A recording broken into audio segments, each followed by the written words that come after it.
This is Guardian Radio, your station for up-to-the-minute news and intelligent, interactive, and engaging conversations. 96.9 FM. The views and opinions of the hosts and guests are their own and do not necessarily reflect the views of the management and staff of Guardian Radio. With early detection comes early prevention. Put lead in your pencil, make you feel like a champion. Rise up again, let nothing keep you down. Live your best. Hear the urologist speak.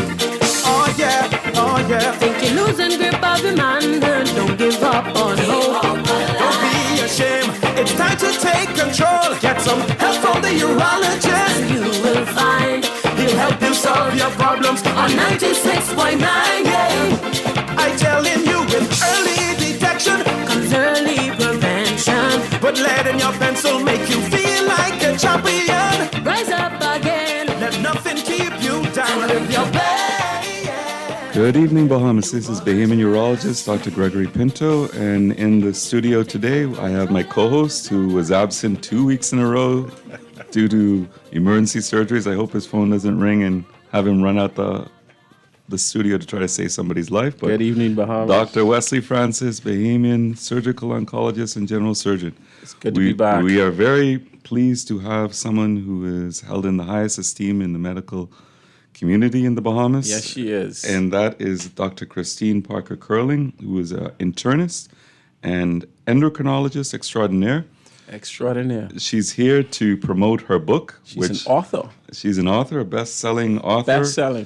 So we're here, always we want to promote positivity. Absolutely. We always hear so much negativity in our community. The crime is overwhelming, the corruption, et cetera, et cetera. The economy is in shambles. But we're here to speak about positive things, uplifting things, and things that are being done that no one would really know unless we bring it to light. So this is a forum to do that. We're going to speak about positivity in terms of health. So this book is extraordinary. I'm not always the avid reader, but I couldn't put it down. It was something that touched my heart. The name of the book is Beyond the Knowledge, The Power Steps for Doctoring with a Human Touch. Welcome, Dr. Christine Parker Curling. Tell us a little bit about yourself. Thank you. Thank you for having me on. Thank you for the great introduction. It's very humbling. And yes, I think you mentioned already that professionally I'm an endocrinologist and internist, obesity medicine specialist, and I spend a lot of time talking and building relationships with patients. Well, I think a lot of persons don't even really understand what an endocrinologist does. Let's start with that. Okay. So an endocrinologist is a physician, an internist who subspecializes in the study of hormones and glands and their functions. And most commonly, we would be dealing with patients who have conditions concerning insulin, like diabetes, or abnormalities in their thyroid hormone, or disorders of pituitary and adrenal glands. The latter two people won't think about unless something happens. But I think everyone has pretty much heard of diabetes and thyroid disorders, cholesterol, low bone density. These are the things I see probably on a daily basis. So you're the sugar doctor. So Yeah, actually. Yes. So let's even before we get into the book itself, let's talk about an overwhelming problem. We always speak, Dr. Francis and myself, about non-communicable diseases, the ill health of this society. We're getting unhealthier generation by generation. A lot of what we're seeing in terms of alarming statistics relates to your specialty. So we're talking about obesity going to childhood obesity, the number of persons who have prediabetes and diabetes, both male and female, are overwhelming. The number of persons who have thyroid disorders, which there are numerous, persons who have obstructive sleep apnea related to low testosterone, et cetera. So tell us why, as a society, obviously we don't have the best diet in the world. We basically have a sedentary lifestyle. We don't have enough sidewalks for us to really be active. We drive everywhere. We consume too much in the way of alcohol. We have too much peas and rice and potato salad. But why do we have an overwhelming number of persons who are either diabetic or pre-diabetic?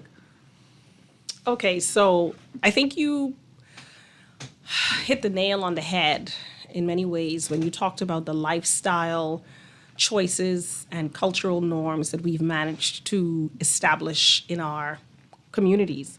So basically, we experience excessive consumption of calories, specifically sugars and starches, rice, potato, bread, pasta, corn, juice, soda, energy drinks, and these things give us an abundance of calories or stored energy, but we don't do enough to burn that energy. So what we end up doing is storing it.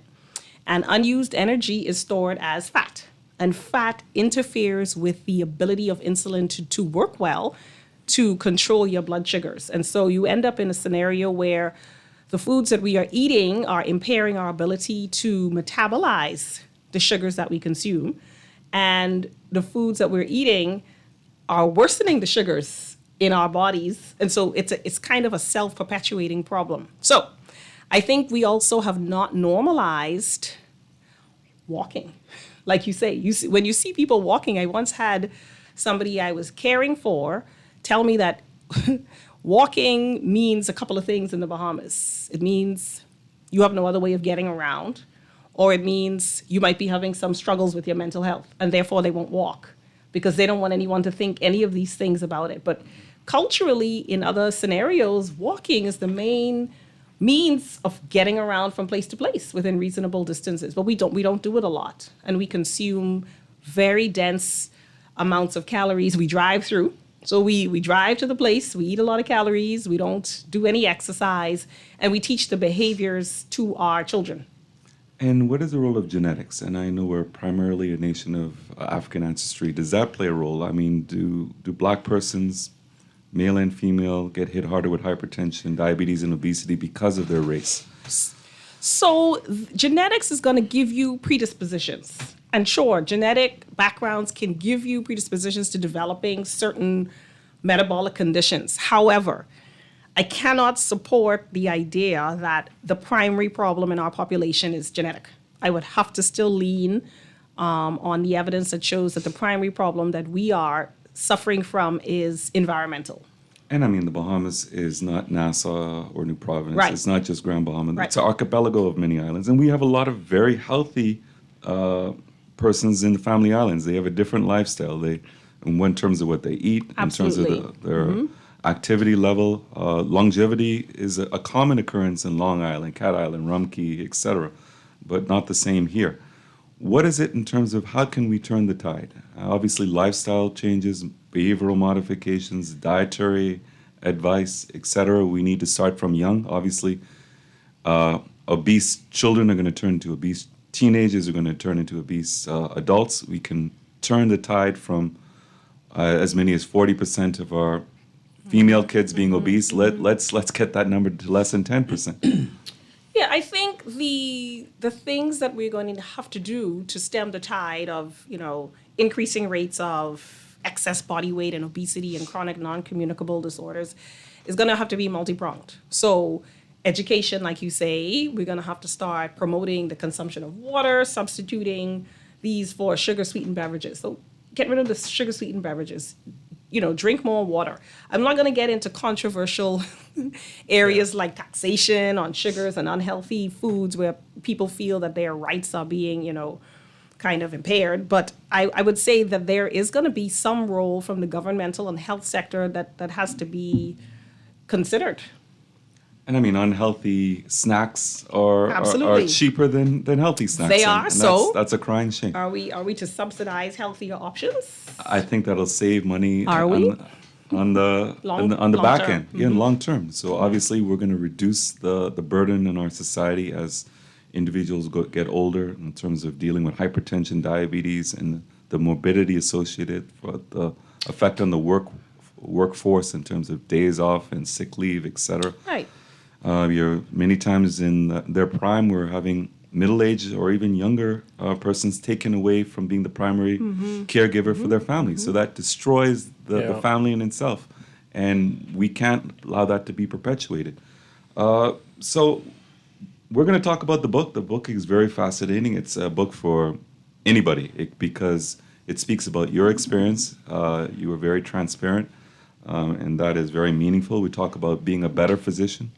A lot of your lessons in terms of personal skills and being compassionate can be extrapolated to other fields as well. So I think it's a wonderful book in terms of anyone who's in any profession, because a lot of the life lessons that you've learned and you're imparting can improve someone professionally, maybe improve them in terms of their social skills, et cetera, et cetera.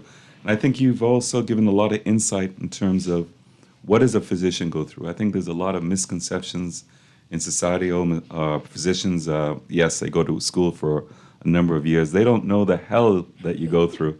The other day I was speaking to a very senior orthopedic surgeon who's very well known in society, and he said for all the money in the world, he would never go through studying for final exams for his consultant orthopedic degree, because that living hell is beyond words. It's profound. I mean, the stress is I'm sure he loves his lifestyle. Everybody loves their lifestyle, yes. Because important thing for children and for young adults and teenagers is choose something that you love. Right. It's about that. It's about what you love and how you can impact your community. I mean, impact individuals. There's some studies have said that as many as 70-80% of individuals, and that includes in the bombers, don't like what they're doing. They only do it to survive. Well, yeah, but I think we ought to focus on the people who love what they do, because I mean, you see the difference in anyone when they have an internal drive. We have a call coming in. We have a call already? Yes, Okay. Good evening. This is Urologist Speaks. How you doing? I'm good, thank you. Yeah. I mean, we could say everyone must eat good and this and that and all that, but if the government don't drop the duty on food for us to eat good, that's the biggest problem in this country right now.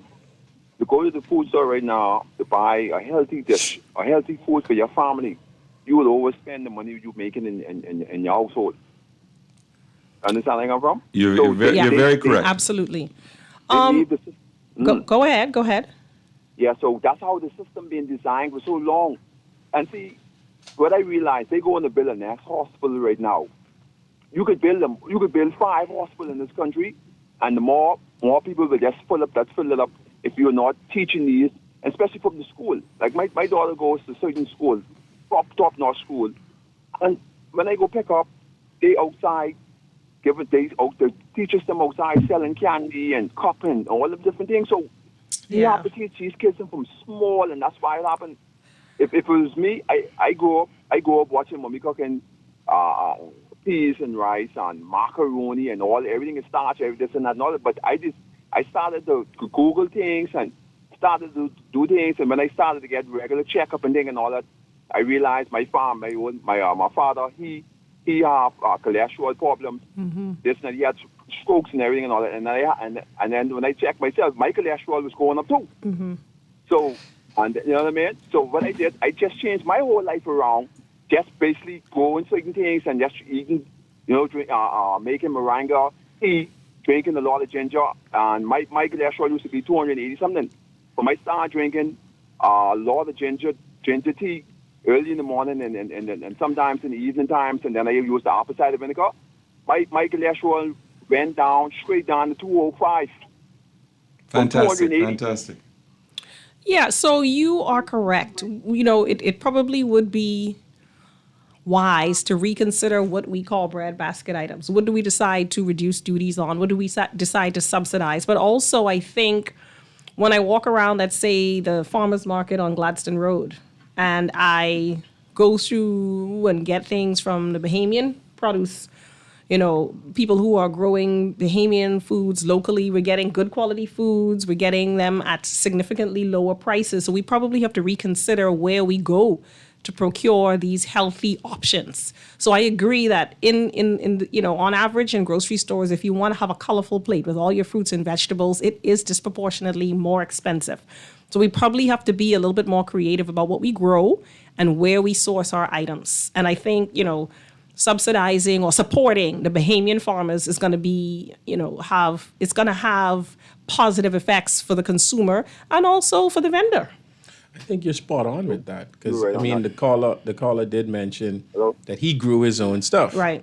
right? And I think that's where we need to focus on incentivizing people to grow, incentivizing farmers to produce enough for us to be able to then consume those items rather than importing stuff. Because the locally grown things are actually they're nutritious, they're more affordable. And I think that's the direction that we need to go. And then not only with farming, we have to talk about the use of pesticides and insecticides and hormones in our chickens that we grow and everything else. We need to try to promote organic. Of course, organics are very expensive. But if we were to promote as a nation organic eating, we would have a healthier nation. And it would save the government in the long run in terms of not having to have all these persons falling ill from all these non-communicable diseases, filling up the beds, and et cetera. The other day I visited a place out. It's near Albany, and the guy there gave me some eggs, and he said that they have they purchased some layers from Abaco markets or Abaco, the place in Abaco where they sell these chickens. They were the tastiest eggs I've ever had. So homegrown things. I think that's the way we go. We have to incentivize and improve our own product, and we Bahamians, our consumers, we should start to consume those. The more we consume local products, the more farmers would be incentivized to even grow them, To produce. right, and to produce. And I think that's where we go. I think we have to change the mentality of the society because we always think for everything in our life, foreign is better, and that includes food. We need to support our own. We need to support our farmers. We need to be self-sufficient in terms of feeding ourselves. Absolutely.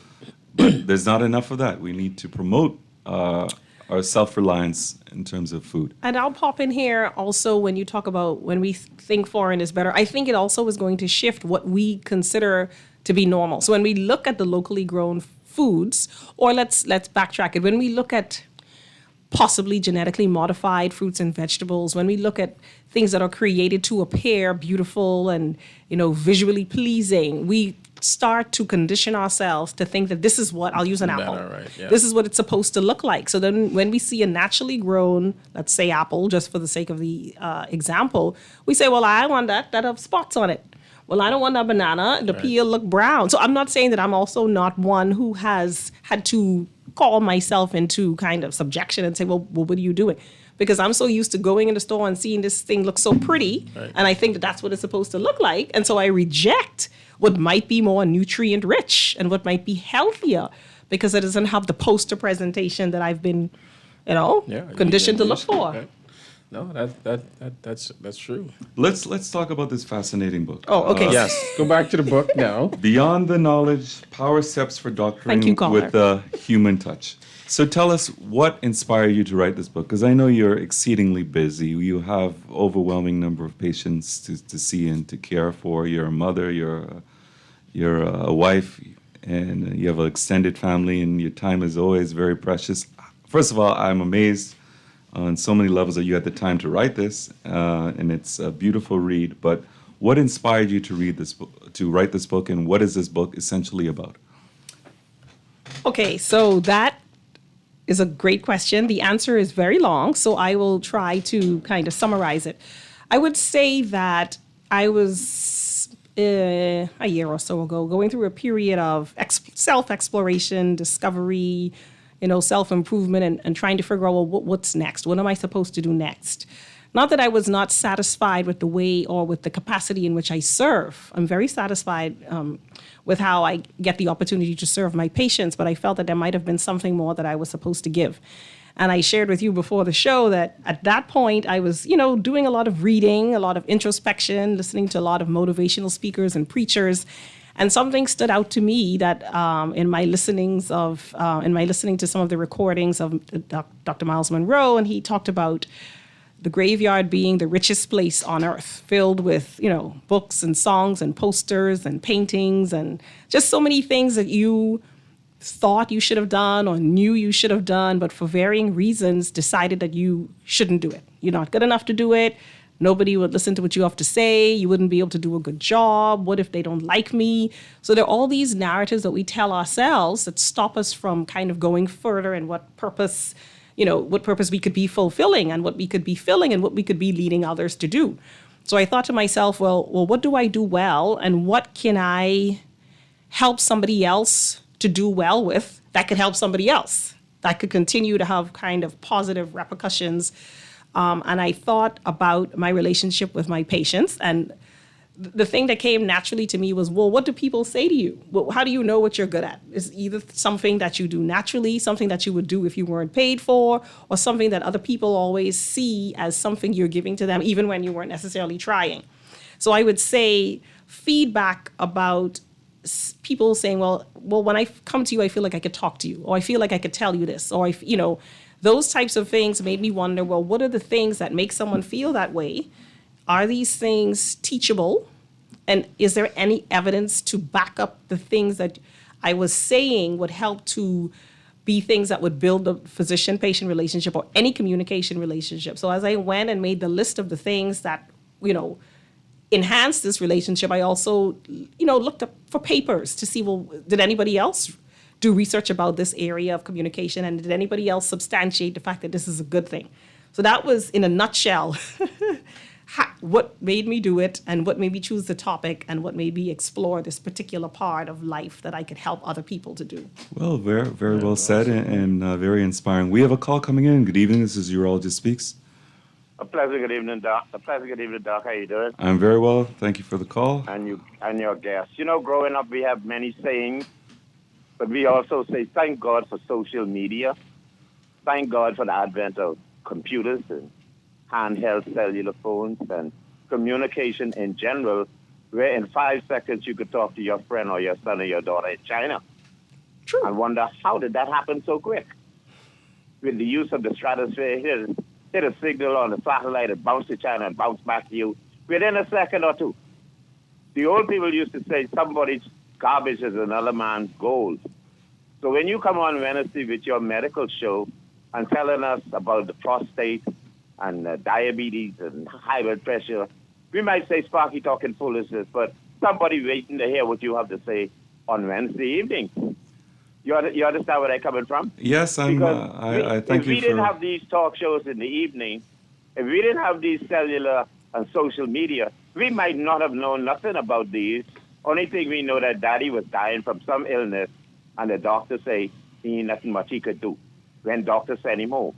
But now we can find out in a minute that he go to see the doc Wednesday morning and come back and doc say his tested such and such. Daddy has prostate enlargement, or Daddy has prostate cancer, and now we got to work on getting rid of it. Or if it's stage 4, 5, 6, whatever it is, it's too late. So we got to thank people like you, us, and also the talk show callers that call in and so forth that spread their ideas around from one to the other. And we also got to say thanks to our religious leaders, social leaders, political leaders. But I hope we all just remember that this is one little community called the Commonwealth of the Bahamas, the third largest economy in the Western Hemisphere next to America and Cuba. And we got to protect this for the Bahamians. Stop selling this out to foreigners. Stop selling everything out to invaders and illegal people, because we are spread it not like one island like Jamaica and Puerto Rico and Cuba and the rest of them. We are separated by many islands, a lot of water.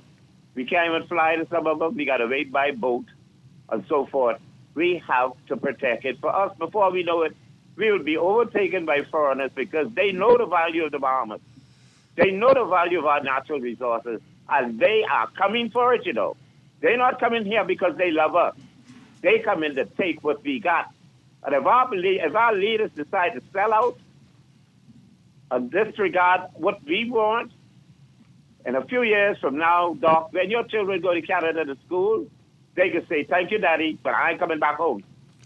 I have nothing to come back home to because the leaders sold it out for gold and 30 pieces of silver. Have a good day.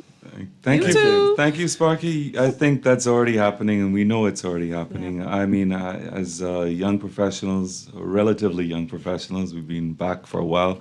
We see many of our colleagues. Right. I don't know what Right. percentage don't come back, but it might be more than 50%. So we can only imagine where our nation would be if all of these persons with these wonderful skills, all this training, all this knowledge came back and contributed to society. But you can't blame them. It's not easy coming back. We won't get into that. But if you have a love for your country, you're gonna go through all the hardship to try to see a better tomorrow. So we're right here. We only have one life to live. Yeah. Let's live the best life possible. Let's make sure that we live as long as possible, and let's stay away from negativity. And that negativity may take the form of food, junk food.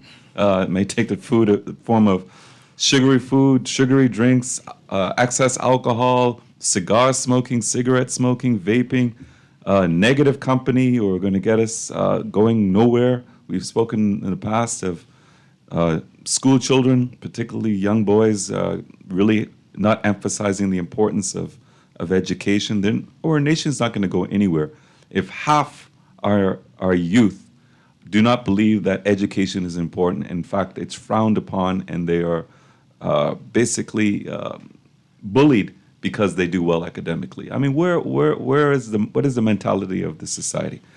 We have another It's a call good- coming in. Yeah, got a call. Good evening, this is Urologist Speaks. Is that me? Yes, go ahead. Oh, pardon me.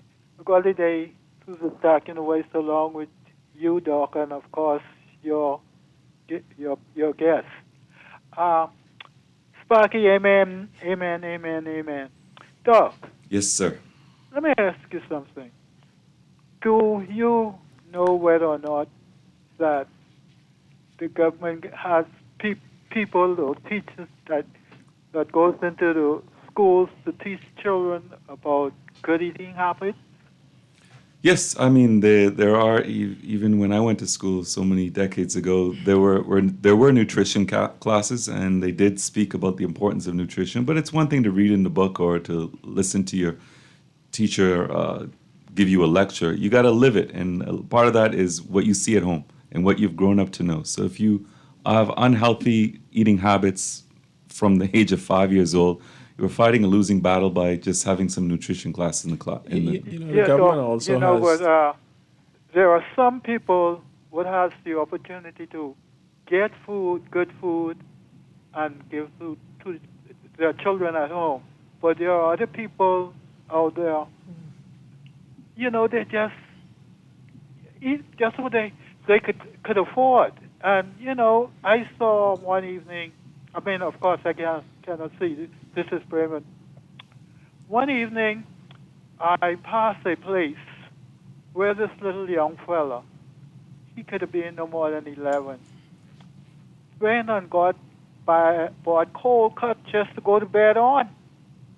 And, that put me back to when I used to go to school. When I used to go to school, I reached home about 20, and my old lady, she already had food cooked, waiting. So somebody, this is some system in which we have. I very much agree. We're losing the middle class. There's a greater divide between the rich and the poor in this society. It's in the past you could have one, usually it was the mother, stay home and take care of the children. But now you need to have a two-income in a family just to make it, just to barely scrape by. You can't rely on one income for the vast majority of families, and that's unfortunate because many times children come home and there's nobody home. No one there to help them with their homework, no one to help them get a healthy snack, no one to prevent them from going on the streets and getting into who knows what, or finding love and acceptance that they don't have at home in a gang. But what are we going to do when economics are getting worse and worse, where the cost of living is getting out of control? And just to rent a place, I can't even say how can a middle class person actually buy a piece of land and actually build on that land. That's a dream that very few are able to attain in the society, and it's very disappointing. But we can't continue this way. So it's a good time to segue into the elements of this book, right? And in the book you have a theme, and this theme is the care. Kind of elaborate what does care mean for you as it is outlined in the book? Oh, okay. So the book is organized. I suppose the chapters are grouped together according to the CARE framework, which is an acronym, which stands for Compassion, Awareness, Responsiveness, and Engagement. And it just talks about, the general components of any relationship. And I might even use one of the callers' example, even though that's not why they call. When we talk about compassion, awareness, responsiveness, and engagement, we're talking about remembering that the person that you're treating is not a diagnosis, it's a person. The person has a circumstance, the person has a social standing, the person has, other scenarios or other factors that dictate how they accept your message. Be aware of the signals that are coming back to you. Being aware and being responsive to the signals coming back to you allow you to know if how you are speaking to this patient is being received. Are they understanding what you're saying, or are you just busy giving your blurb? And finally, being engaged with the patient allows you to pick up on signals that might redirect what you're saying. For instance, you might say, well, anyway, your diabetes is bad, so I'm going to prescribe this medication. I want you to take it for 3 months and come back with this blood test and see how you're doing. But if you're engaged with the patient, you might have picked up some signals that perhaps this medication might have been a little bit expensive. Or you might say, well, I gave you this prescription 6 months ago. Why is your number not better? And you might see the person shift in their seat. Right. And you might say, well, anyway, when you decide to go take this pill, then you come back to me. Or you might say, well, why did you shift in your seat? What about taking this pill was difficult for you? And they might say, Doc, I went to the pharmacy and I couldn't pay for it, and that's why I didn't take the pill. So they got to make choices between pharmacy and food and pharmacy eating. And food, right. But I think because we have NHI, a lot of that doesn't exist anymore. True. And that's something wonderful the government has done. Precisely. So in that scenario, you might redirect what you decide to tell the patient to do. You might say, actually, there's a version of this drug that's on the National Drug Prescription Plan. Yeah. I'm going to withdraw this prescription and ask you to go take this. For free. For free. But if you were not engaged with the patient to pick up on their body signals that they might not even have been comfortable telling you that's why they didn't take it, you miss the opportunity to meet the patient where they were. So you talk about listening, active listening as a component in the book. Tell us how important that is for us as practitioners as we engage with patients. I think listening is important in any communication relationship. In fact, as practitioners, it's especially important for many reasons. The one I outlined just now, listening to what the cues are, listening to what the patient is actually saying. Sometimes as doctors in our, abundance of experience, we sometimes think we know what the patient is going to say. And so sometimes we cut them off. We're like, oh, I know what you're about to say. Anyway, you just need to take this. Whereas if you listened, you might have discovered that they weren't going to say exactly what you thought they were going to say. So it just reminds you to be patient and to take a moment and not interrupt the patient so quickly, but allow them some time to express what's actually going on. Yeah, it speaks to how important that encounter is, and also a relationship that you develop with patients. Mm-hmm. And I think, primary care is all about relationships. Yes. I think we've kind of commoditized medicine in a sense.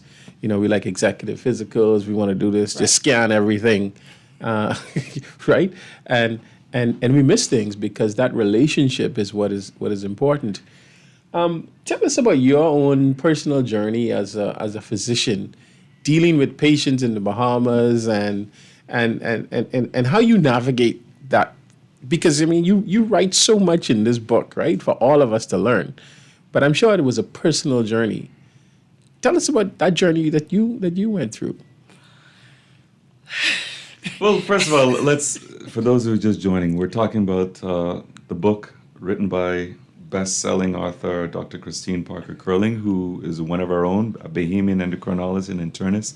And the name of the book is Beyond the Knowledge, Power Steps for Doctoring with the Human Touch. And I highly recommend this book. It's a great book. Yeah. It's a great book. It's more than just medicine. How do people get the book? Let's start with that. Okay, so the book is available on Amazon. Locally, though, the book is available at the All Seasons, All Occasions book and gift shop that's in Palmdale Shopping Plaza. It's also available at the Oasis bookstore and coffee shop in the Miles Monroe Diplomat Center at on Carmichael Road. And also, if you reach out to us for bulk orders or autograph copies on the Instagram page or the Facebook page. The Facebook page is Beyond the Knowledge, and the Instagram page is _Beyond the Knowledge. Then we could arrange, how to get those copies to you. You could call the office too, 325-6284. We'll be able to accommodate you. So a lot of your personal experiences are tailored, obviously. You worked in the U.S., you were in Jamaica, now in the Bahamas. I think that you have a unique perspective looking at the different ways that people deal with medicine. One thing I found that a lot of patients who in the past, or they may even now still go away for their annual physicals, will say that Bahamian physicians on the whole have more empathy. They're more approachable than the ones they go abroad to see. And I think that's an important thing that we should never lose, because we're all a family here. Everybody knows everybody. Yeah.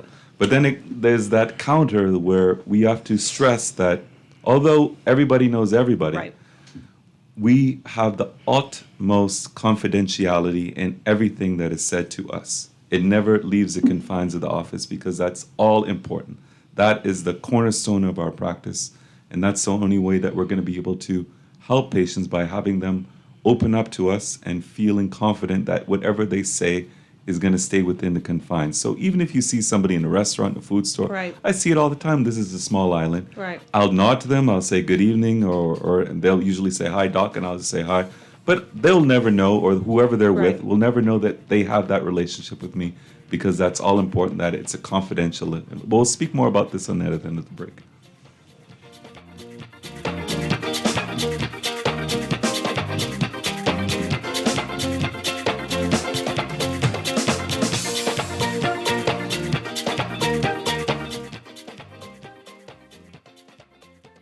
It's time to give away a cruise. Guardian Media Group and Going Places Travel wants to take you on a 7-day cruise for 4 to Panama, Colombia, Curacao, and Aruba on Royal Caribbean Serenade of the Seas. And here's the best part. No visa required. That's right, no visa required. You have 4 ways to enter, 4 ways to win. Number 1, fill out the form in the NASA Guardian. Number 2, listen to Star 106.5 and Guardian Radio 96.9. Number 3, follow us on Facebook and Instagram. Number 4, or make a purchase at any Going Places Travel. Entry deadline is June 27th, 2025. Drawing will be taking place on July 4th, 2025. So you know what that means? Pack your bags and get ready to soak up the sun and feel the ocean breeze. You and 3 loved ones sailing the high seas on a vacation cruise of a lifetime. Brought to you by the Guardian Media Group and Going Places Travel. Certain conditions apply. Airfare, taxes, and gratuities not included. Always on the go? Missed the show? You can now listen to Guardian Radio talk shows anytime, anywhere on Spotify and YouTube by searching Guardian Radio 96.9 FM or by entering the name of your favorite show. You can also listen by logging on to GuardianTalkRadio.com and clicking on the podcast tab. Guardian Radio, continuing to provide you with fresh news and smart talk anywhere, anytime, all day. Love the show? Want to give your support? Become a sponsor today. Call 302-2300 for our rates and packages. That's 302-2300. Become a sponsor on Guardian Radio 96.9 FM. Fresh news, smart talk, all day. This is Guardian Radio 96.9 FM. Fresh news, smart talk, all day.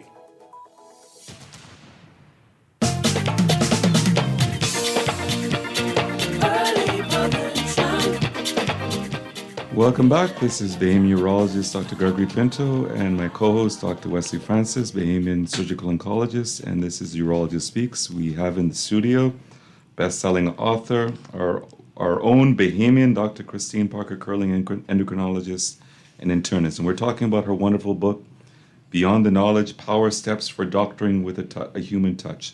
So you're speaking a lot about your personal experiences, and it's a different landscape here. As he said, it's a very small, close-knit community. Everybody knows everybody. Everybody wants to keep their confidentiality. Right. That's of paramount importance. And it's also important in terms of who do we hire? Who do we have from the receptionist to the cleaner to the nurses? They also have to have that same idealistic view that this is a confidential environment. We have to make sure that we have all safeguards in terms of everything is basically electronic now, that only certain persons can access information, and then there's an electronic trail that you know that someone who that only those persons that should have accessed that information are able to access. Everything is password guarded, etc. So your information is your own. There's no need for you to keep something to your grave and suffer needlessly because you feel that's an embarrassing situation.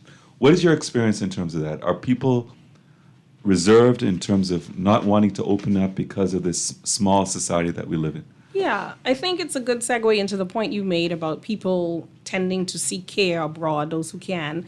And I think one of, for many reasons, for varying reasons, culturally and, I suppose the perception of having access to these better, quote unquote, better things.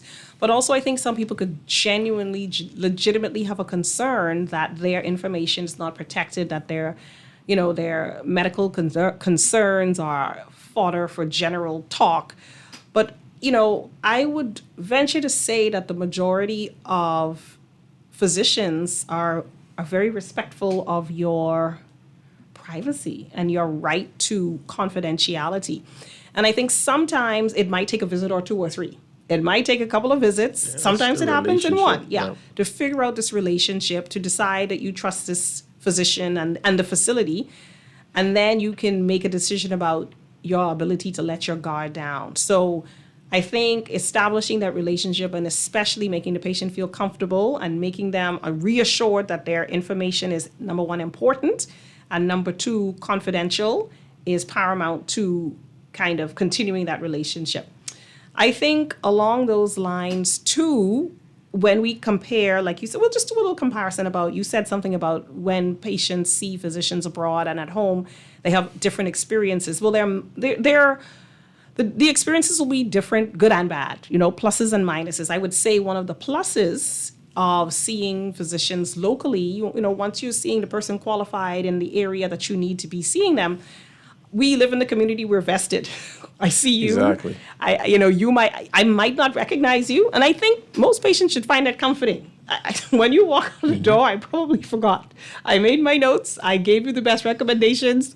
When I saw you at the mall, I might have recognized you from somewhere, but I don't remember enough to, not that I even would. But so because of the volume, it's not likely that, I'm not doing that.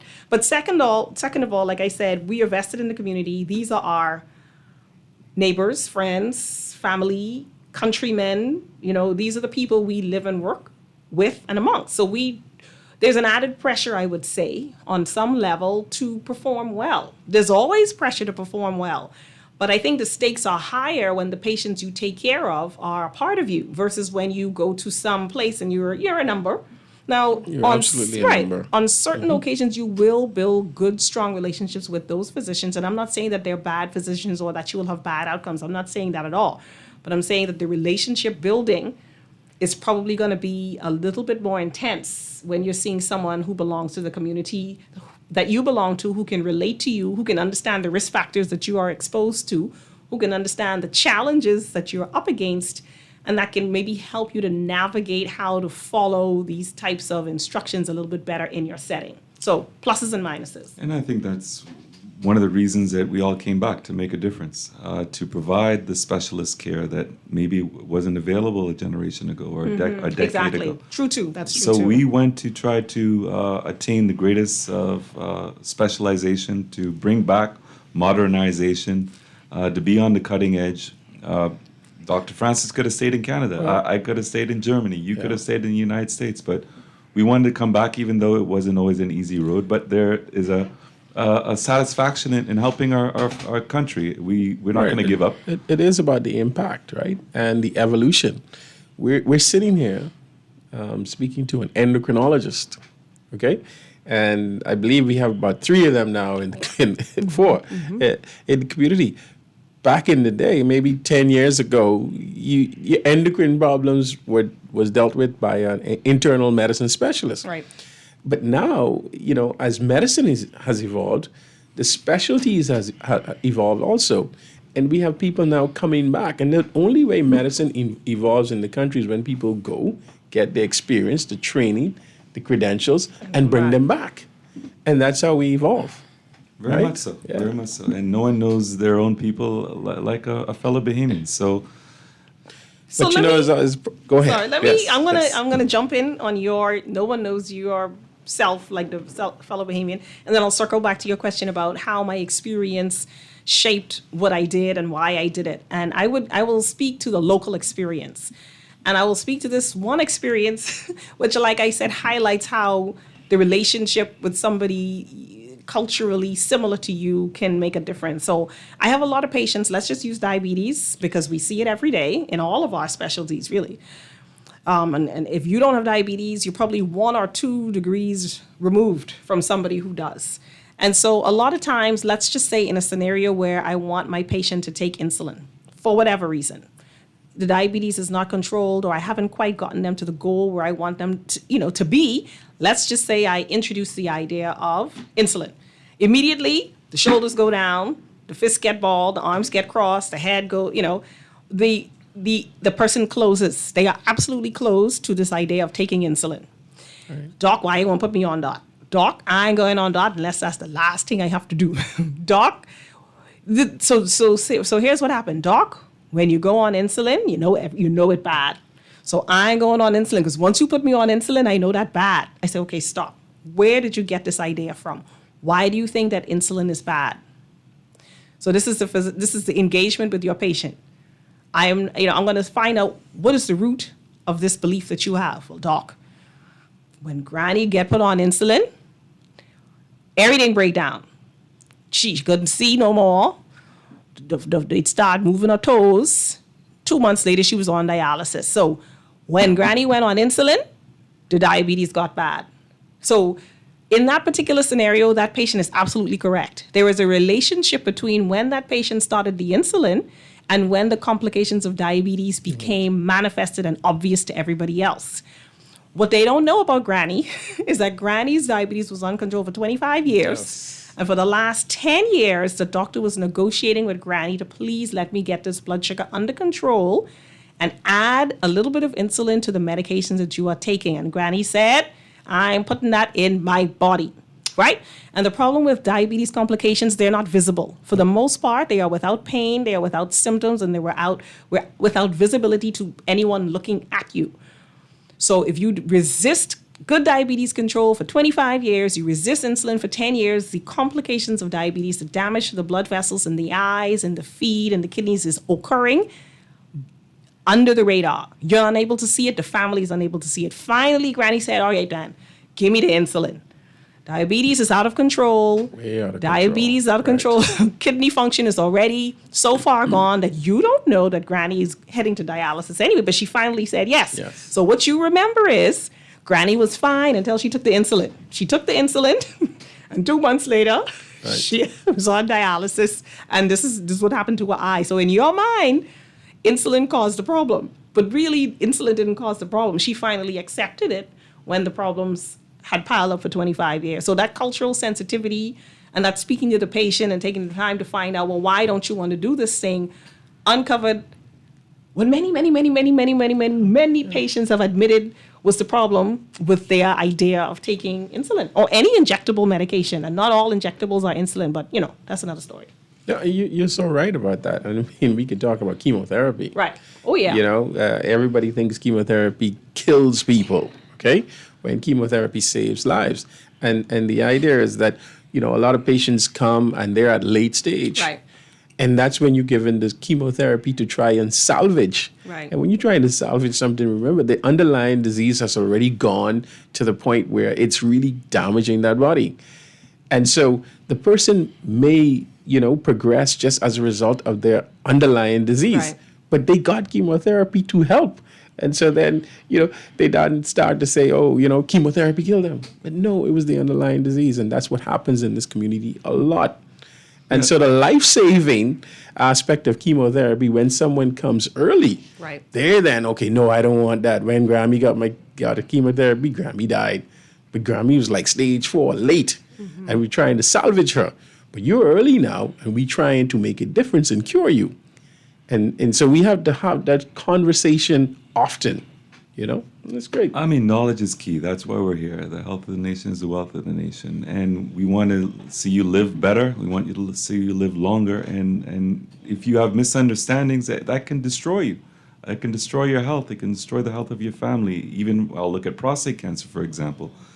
Many men will say, I don't want to know what my prostate cancer status is or surveillance because I don't want chemotherapy. I'd rather die than chemotherapy. My granddaddy had chemotherapy and he died. But the main thing I want to say is that if you have early prostate cancer, you have a 100% cure rate. If you have organ-confined disease, the management of prostate cancer for organ-confined curative treatment chemotherapy has absolutely no role.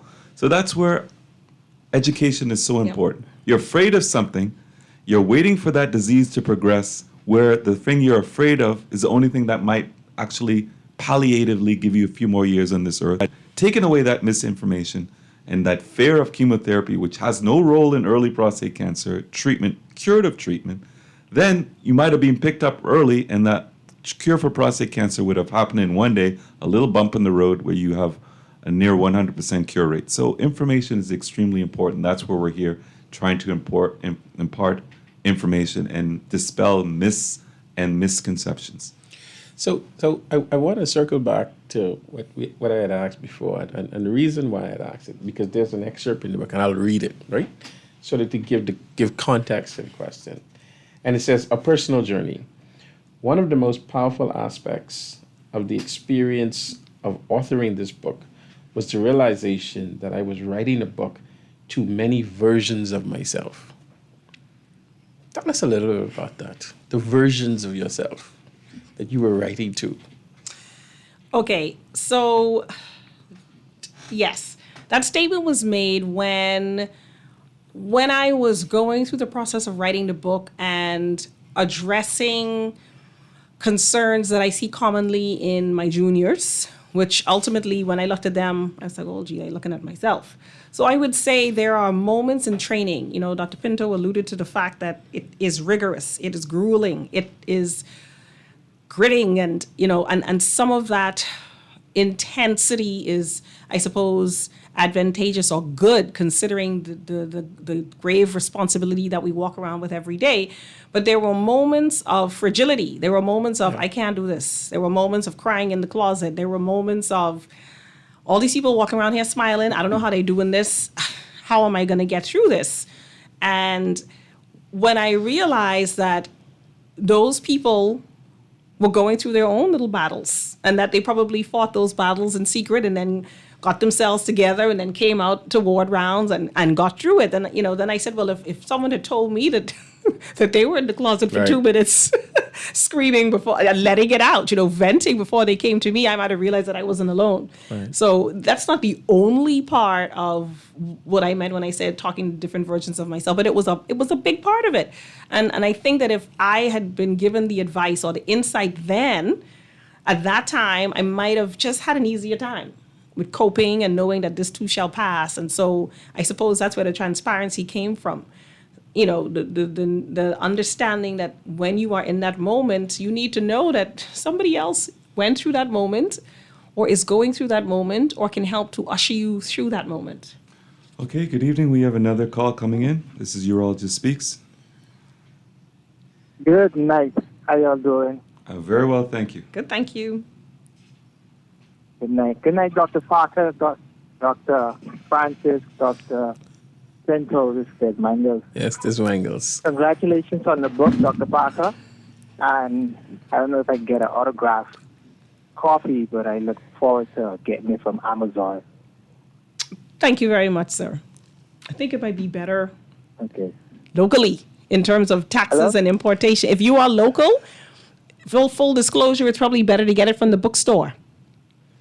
Ms. Mangles was No, one of our Ms. nurses. He's Mangles in away. Georgia. Amazon. Okay, yeah, Amazon. Because if it's local, it's Ms. Mangles, you need to come home. What is this, what we say. Mangles? Yes, this is Miss Mangles, what you saying? Come home. Yeah. I'm the number one fan. I listen to this talk show everywhere in the state. Right. We want you to come home. We want you to come home. Well, shine your light wherever you are. Shine your light. Well, thank you for always being our number one fan and supporting us. And yes, we need more good nurses in this country. Des Michaels, I'll wait for your feedback. Yeah, we need to pass the nurse practitioner act so I can come back home. Okay. Yes, oh boy, we got to talk about that one day on the show. Yes, we do. We got to bring the nurses on and talk about that. Okay, we'll do that. We have a lot of I have a lot of colleagues who did nurse practitioner over here. We have some in Florida. Mm-hmm. We have some in Indiana. We have some in Nebraska. A lot of Bahamians who did the nurse practitioner program, practicing as family nurse practitioners. We always discussing the importance of how it could benefit our own country. But I don't know why it's taking so long to be passed. But I guess it's a process. Yep, it's always a process, but I'm sure it's going to get there. Yes, sir.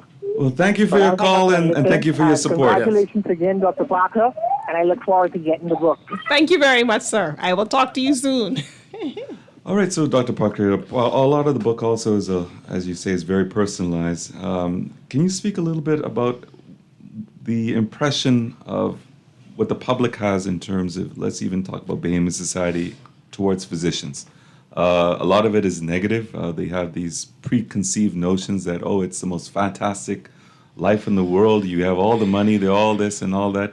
They don't know the grueling and hell that it comes with getting to that point. And just in every day, I mean, you come home, your spouse asks you, how's your day?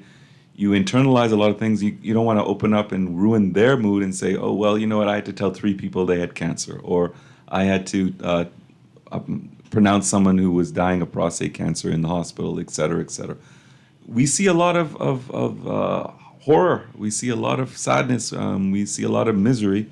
We see a lot of joy as well. I mean, for me as a urologist, to see someone who 8 years when it was to see a male have male infertility and we be able to turn things around so he can have his first child, that's a joy. To see someone being cured of prostate cancer, that's a joy. To see a woman who couldn't cope in her professional life because she had to urinate every 15 minutes, go to be able to safely urinate every 4 hours and not have to wear the pads or the panty liners, etc.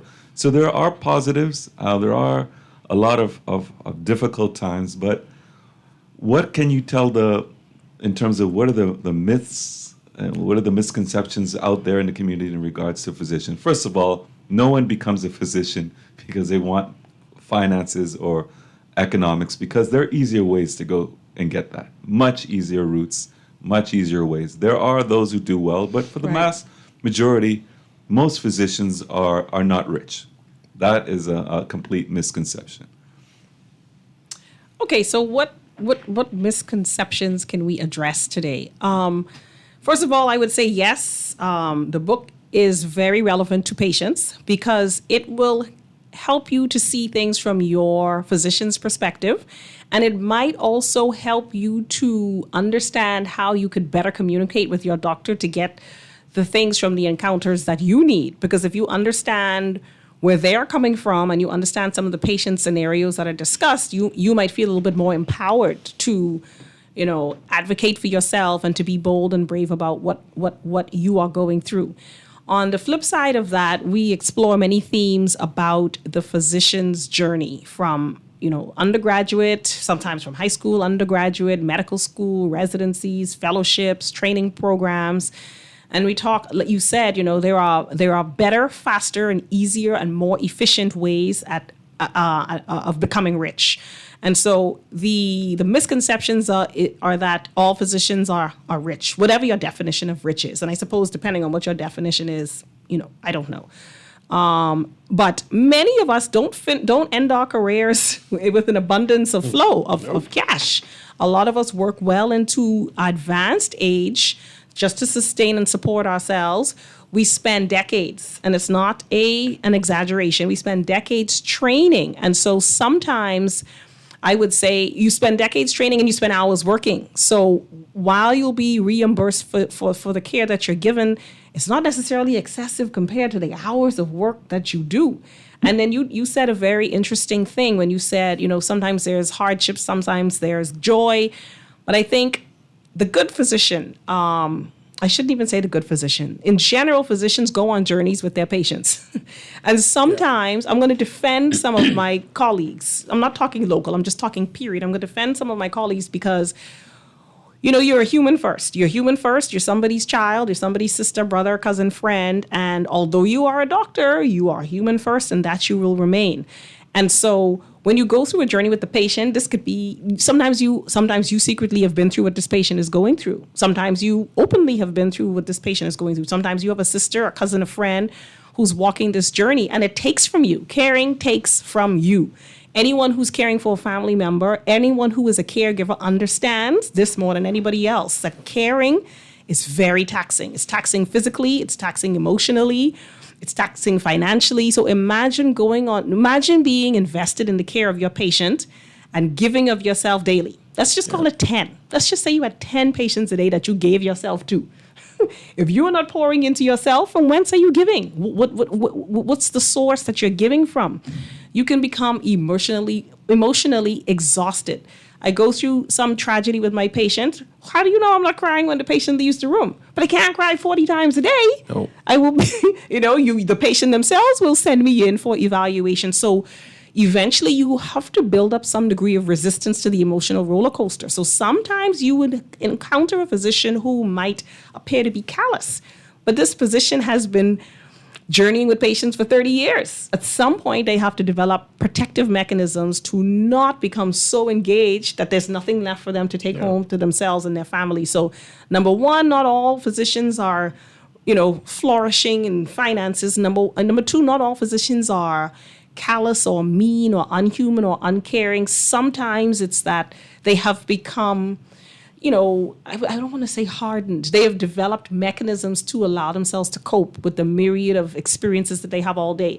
Doctors don't care. Doctors, many of us, especially those who practice in public systems, have limited resources.